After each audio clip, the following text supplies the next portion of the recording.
Olá, sejam todas e todos muito bem-vindos à nossa terceira semana de estudos em comunicação e marketing pessoal, autopromoção profissional e processos eletivos, aqui na plataforma Mais IFMG.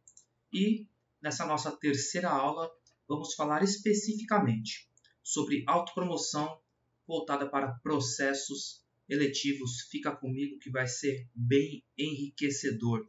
E não tem como falar sobre processos seletivos sem mencionar a palavra democracia. E falaremos sobre dois tipos de democracia que podem e devem perfeitamente coexistir, que é a democracia representativa e a democracia participativa. A democracia representativa que nós estamos mais habituados é aquela onde o povo elege representantes para ocupar o poder e assim defender os seus interesses. Nós elegemos vereadores, deputados e senadores para cargos legislativos e elegemos prefeitos, governadores e presidentes para cargos executivos. E por que a gente tem que eleger assim tantos políticos, são tantos vereadores, tantos deputados e senadores? É realmente uma estrutura cara de se manter. É justamente para que as minorias e todos os setores da sociedade tenham sua representatividade resguardada no poder. Só que a democracia representativa sozinha, ela não é suficiente para sanar aí todos os anseios da sociedade, representar todos os setores sociais do nosso país. Então, temos que buscar alguns mecanismos de democracia participativa, que funciona como uma cogestão entre o poder público e o povo. E os mecanismos de democracia participativa são plebiscitos, conselhos, audiências públicas e referendos.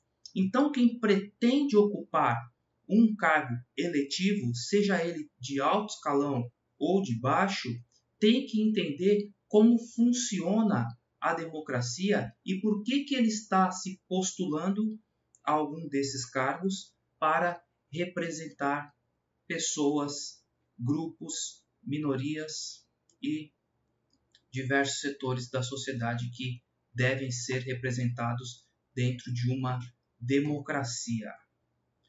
Então, se você é postulante a algum cargo eletivo, deve se atentar para essas três palavras aqui: comunicação, liderança e persuasão.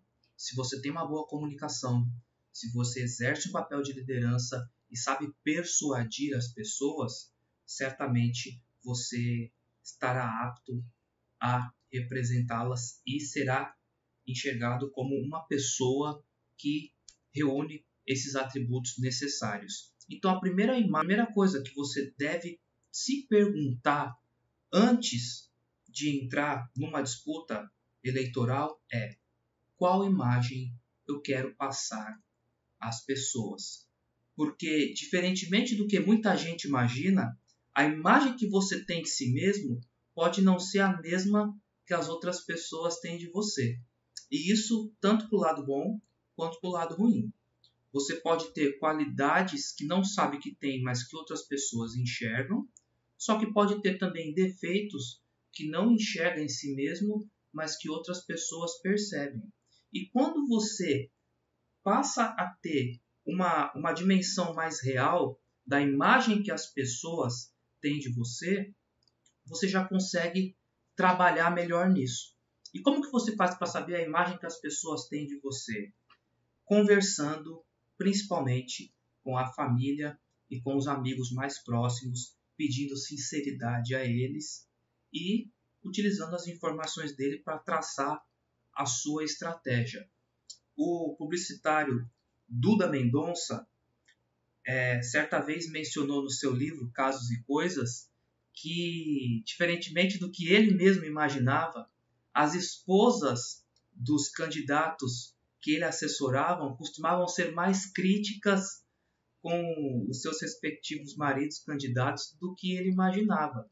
Ao conversar com a família, bom, vamos conversar aqui sobre o jeito do nosso candidato aí, seu marido, que ou falava com os filhos dele, os amigos mais próximos, e a família é sempre mais crítica.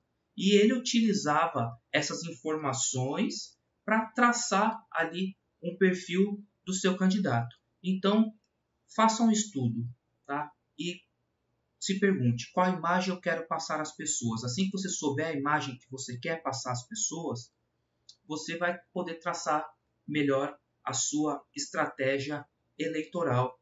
Assim como na segunda pergunta também, como eu quero ser lembrado. Como você quer ser lembrado nas rodas de conversa quando as pessoas estiverem falando sobre a votação que você está participando como candidato?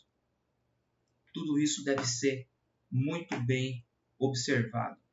E agora que você já tem o primeiro passo da sua estratégia, que é a sua imagem, vamos falar sobre o posicionamento do líder político.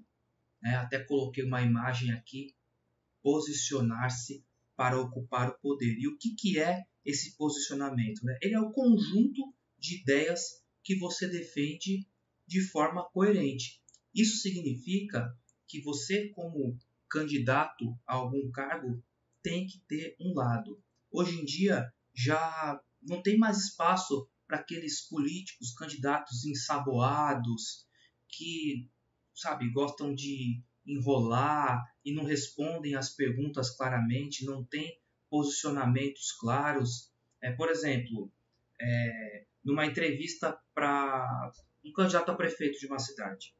O senhor é a favor de uma ligação, de uma ponte entre duas cidades? Olha, essa ponte ela seria talvez muito bem-vinda, mas temos que ver se é possível fazê-la, porque é um investimento muito alto, traria benefícios, mas também tem um outro lado. Então eu acho um pouco difícil, mas nós vamos conversar. Isso não vai dar certo. Isso não vai atrair atenção, não vai gerar engajamento e militância. O político tem que ter um lado. Veja só, senhor candidato, o que o senhor acha da ligação seca por uma ponte entre a sua cidade e a cidade vizinha?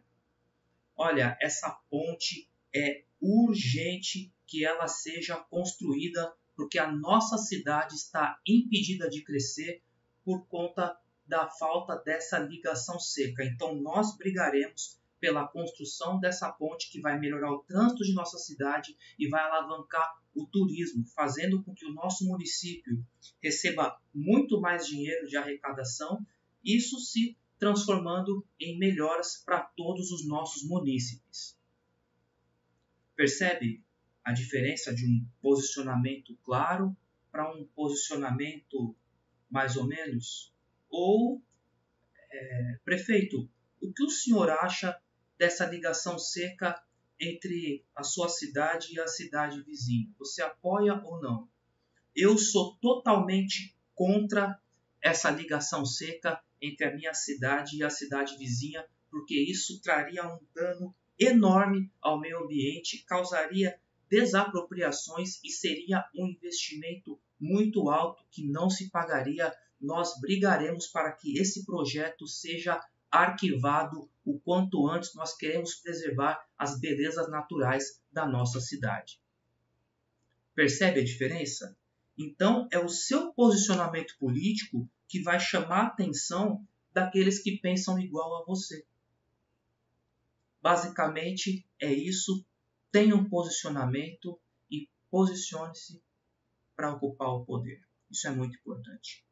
E agora nós vamos falar, talvez, sobre o atributo mais importante para quem quer ocupar um cargo eletivo, que é a liderança. E por que exercer esse papel de liderança é tão importante no mundo político? Pelo simples motivo de que as pessoas elas não estão querendo mais preocupações com a política, com a administração pública, com a vida em sociedade. Elas querem eleger pessoas que vão resolver os seus problemas sem elas precisarem ficar provocando o poder público o tempo todo. Então o munícipe ele quer que o vereador saiba que tem um buraco ali na rua dele e que ele já mande consertar de bate-pronto antes dele reclamar. O trabalhador quer que o presidente saiba que ele precisa controlar a inflação para não corroer o seu poder de compra, o seu salário. Então, se posicionar como um líder vai abrir muitas portas porque as pessoas vão enxergar em você a pessoa correta para te eleger para um cargo público. Então, o líder ele tem alguns atributos, igual nós elencamos aqui. Né? Um líder ele é democrata, um líder dialoga, um líder motiva e valoriza as pessoas. Ninguém quer um chefe. Um chefe, nos padrões antigos, um político antigo, é autocrata, ignora, não conversa com as pessoas, cobra ao invés de motivar, fica falando, vocês têm que fazer e não nós vamos fazer.